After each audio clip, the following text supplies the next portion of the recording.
ভারতের এমন এক ঘাতক অস্ত্র যা মিনিটে শেষ করে দিতে পারে শত্রুদের, যাকে ভারতীয় সেনাবাহিনীর ত্রিশক্তি কর্পস বলা হয়, যা শত্রুদের ডেরাকে টার্গেট করে নিমিষেই ধুলোয় মিশিয়ে দিতে পারে।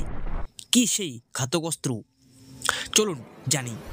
বর্তমানে ভারতের ব্যবহার করা T-90 ট্যাঙ্ক রাশিয়ার টি সিরিজের ভার্সন, যা ভারতের অন্যতম আধুনিক প্রধান যুদ্ধ ট্যাঙ্ক। ভারতের কিছু ভয়ঙ্কর অস্ত্রের মধ্যে অন্যতম অস্ত্র T-90 ট্যাঙ্ক, যা শত্রুদের কয়েক মিনিটে ধ্বংস করতে সক্ষম। T-90 ট্যাঙ্কটিতে মূলত 3 জনের একটি স্ক্রু থাকে: কমান্ডার, গানার এবং ড্রাইভার, যারা লক্ষ্যবস্তুতে আঘাত হানার এবং ধ্বংস করার জন্য নিবিড় সমন্বয়ে কাজ করে। এটি একটি 125 মিমি স্মুথ বোর বন্দুক দিয়ে সজ্জিত, যা বিভিন্ন ধরনের শেল নিক্ষেপ করতে সক্ষম। এটি স্প্রট অ্যান্টি ট্যাঙ্ক বন্দুকের একটি অত্যন্ত পরিবর্তিত সংস্করণ।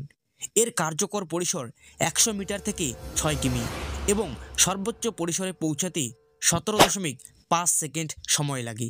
রিফ্লেক্স প্রায় 950 মিলিমিটার, মানে 37 ইঞ্চি ইস্পাত।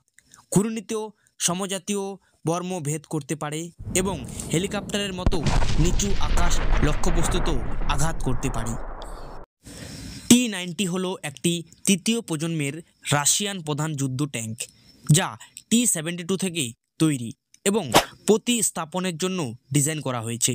তবে ভারতে এর নাম T-90S ভীষ্ম, যা ভারতের পরিষেবার জন্য তৈরি একটি যান। এটি রাশিয়া এবং ফ্রান্সের সহায়তায় তৈরি করা হয়েছে। ট্যাঙ্কগুলি ফরাসি থ্যালেস নির্মিত ক্যাথেরিন FC তাপীয় স্থান দিয়ে সজ্জিত। 2001 সালে ভারত রাশিয়া থেকে 310টি T-90 ট্যাঙ্ক কিনেছিল, যার মধ্যে 124টি সম্পূর্ণ সরবরাহ করা হয়েছিল। 2012 সালে চীন সীমান্তের জন্য 6টি ট্যাঙ্ক রেজিমেন্টের জন্য 10,000 কোটি মূল্যের 354টি T-90SM ট্যাঙ্ক কেনার পরিকল্পনা করেছিল, যার ফলে ভারত 4,500টি ট্যাঙ্ক সক্রিয় পরিষেবা নিয়ে বিশ্বের তৃতীয় বৃহত্তম ট্যাঙ্ক অপারেটর হয়ে ওঠে।